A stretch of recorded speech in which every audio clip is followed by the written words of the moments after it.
Yeah, that's an early stoppage for me. I don't agree with that. I don't agree with that stoppage.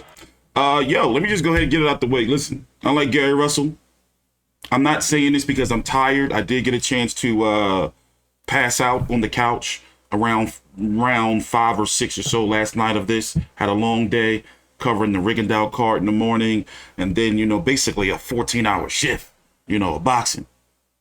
Just watching boxing. So right now, 7:41 the next morning, the replay is now on Showtime Extreme the next Sunday. The main event's coming up next. Colbert was upset. We're going to talk about him in the next video. But listen, I'm going to go ahead and say it. And I know how people get when, you know, they be like, come on, dog, why you hating, dog? Give him some time. He going to be good. Hating on your own motherfuckers come on my channel with all that bullshit. Listen, dude is all right. But he's not special. And when I'm talking about special, like how Gary Russell Jr., former 126 pounds special. You know, he's a brawler, slugger, lunges.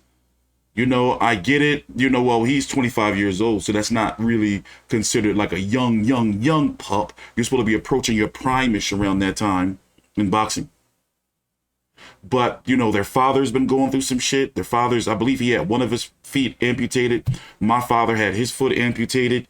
You know, he's dealing with some emotional issues from my understanding, from what they were talking about in the Showtime build-up, because basically he can't be fully there for his sons. You know, so no telling, you know, it's a different type of teaching, you know, where he can't actually be there on the pads himself. But yeah, look, this stoppage was a little early to me, because Postol was never hurt in the fight. Yeah, he was taking the bigger punches. And yeah, he's 38 years old. And also, as you can see, he's from the Ukraine. He's flying back home immediately, probably already out of the States on the plane right now to get back to his family, wife and twin sons, what they said on the broadcast. Victor Postol was still known to be a high-level gatekeeper. So expect Gary Antuanne Russell to get a nice ranking. But when you look at it, when you look for that special fighter, it's like, okay, you know, can he beat you technically? Can he beat you with power, skill, all of that? I see a brawler slugger in him, and it's only but so far that gets you. And, you know, if this was a younger Victor Postol, or Victor Postol with a cleaner head, I'm wondering if he could have finally hit, Gary Russell with something to stop him in his tracks. Because Gary Russell had no fear of him, his power, or anything he had to offer. So 10th round stoppage. Let me turn it up. Take your time out. Like the video. Subscribe. For Gary Antuanne Russell at 25, well, he's on the verge of becoming a superstar. Let's go to listen to the post-fight interview. All right, Moro, thank you very much. Congratulations, Gary. Thank you. Do you think the fight should have been stopped? Definitely. Little gloves, a lot of contact, very physical. Here and there, you getting headbutts, you know, but it come with the sport. You know, so I definitely played dividend to the last round. In the last round, I mean, and I think the judges made the correct decision. Referee, was this your toughest test? Not at all. You know, I think my toughest opponent is myself.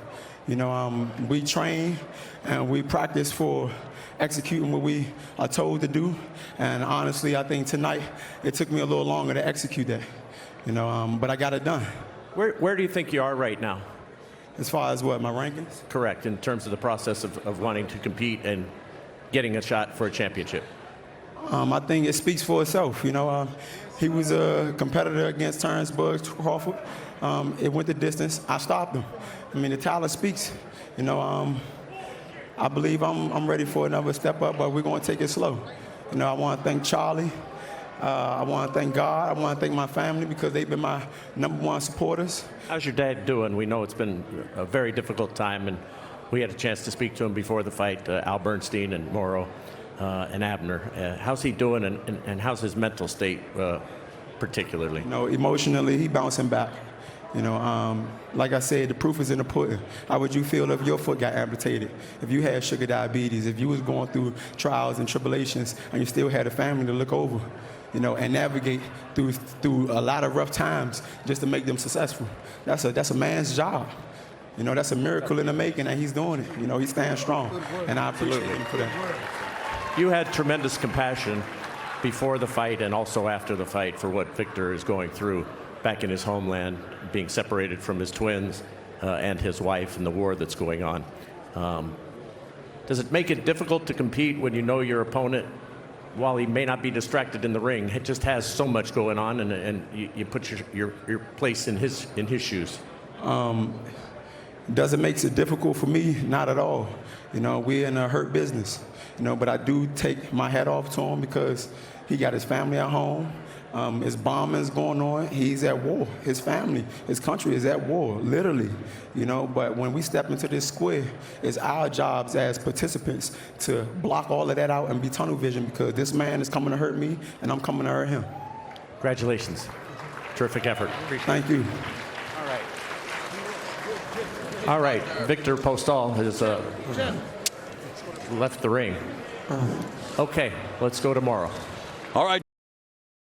So yeah, I mean, you know, well-spoken, humble dude, just like his brother. You know, nothing but praise for what he said. I mean, listen, you know, as I said, like, look at it from a psychological standpoint. You know, a man who's raising sons who are athletes. You see what I'm saying?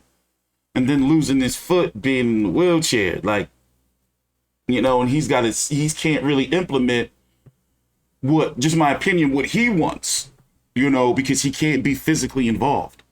You know, that's just some shit right there. You know, I wonder, you know, just me personally, like, if he's going to get a prosthetic. Of course they can afford it, you know, or if it's something else that's stopping him, he's got to, I just don't want to think about it. You know, here's the scorecards. As I said, my father has a amputation. And just the limitations that it put on you, bro. Like, that's some shit, you know? Steve Farhood had an 87-83. I mean, he clearly won the fight. My argument is, like, he's got to slow down. There's his pop. He's got to slow down. All right, he's got the scooter. That's cool. But, yeah, he's got to slow down because, you know, somebody going to hit him with some shit and it's going to make him slow down, you dig? That's what I was thinking that was going to happen with Postol, because the first few rounds, you see Postol just eating what he has and just circling around the ring. Seemed like he was trying to figure something out, but also he is 38 years old, you dig? So looking at the rankings, this should get him a top 10 ranking, I believe. As I said, you know, Victor Postol these last, you know, few years have been, you know, a nice, solid quality gatekeeper. You know, high quality gatekeeper, one of the best gatekeepers you can get in those divisions, like right now between 140 and 147 these days. I believe, who else is the next gatekeeper? You know, like Postol is a solid gatekeeper. That's the best way I can put it. So now you want to keep building off of that because he's been relatively active, right? Well, you know, outside, no, but he fought twice.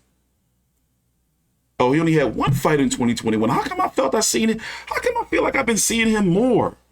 One fight 2020, one fight 2021. He is fighting February this year.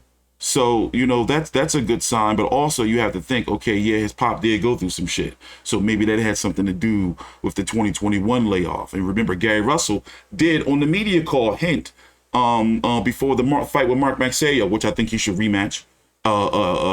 Uninjured Gary Russell, I think he can win that fight. What we did, he was trained by Gary Russell, by the way. Damn, I forgot my thought. Damn. I forgot my damn thought. I forgot my thought. What was my thought? I forgot. I was going somewhere good, wasn't I? Damn. Well, yeah, bro, he's got to slow down because right now he's one of the up-and-coming names, I would say, up in there in that top tier of 140 pounders where it's like, yo, pay attention to Gary Antuanne Russell, pay attention to him. But I'm looking at the rankings, I'm trying to figure out. You got Subriel Matias, but right now Subriel Matias may be a couple levels above him. I'm not saying in skills, but I'm talking about he's approaching a title shot. And with the way Josh Taylor looked like yesterday, listen, you know, Gary Russell's getting up, Antuanne Russell is getting up there where you can start really ranking him or trying to match him with guys like Jack Catterall. Like, he's getting up there, you know? Because the way Josh Taylor looked yesterday, and he's saying that was his last fight at 140 pounds. He's moving up. those belts are going to open up. So, you know, they're going to start moving Gary Russell around real quick. But I'm looking at the rankings. I'm trying to figure out who. I don't think the Knicks' name is going to be along the lines of a Victor Postol. I really don't. Maybe the guy who should have got the win over Mario Barrios broke his face. Batir Akhmedov. PBC, that's something I would entertain. Because you don't want to take a step down, but also you want to make sure you're getting him a ranked contender. So it's going to be some name like a Omar Aguilar, you know, Jeremias Poinse, you know, fuck around, call up Maidana brother. Maidana was there tonight for Fernando Martinez, who just defeated Ancajas. Maybe Fabio Maidana, some shit like that. You got Brandon Lee, who's over on PBC.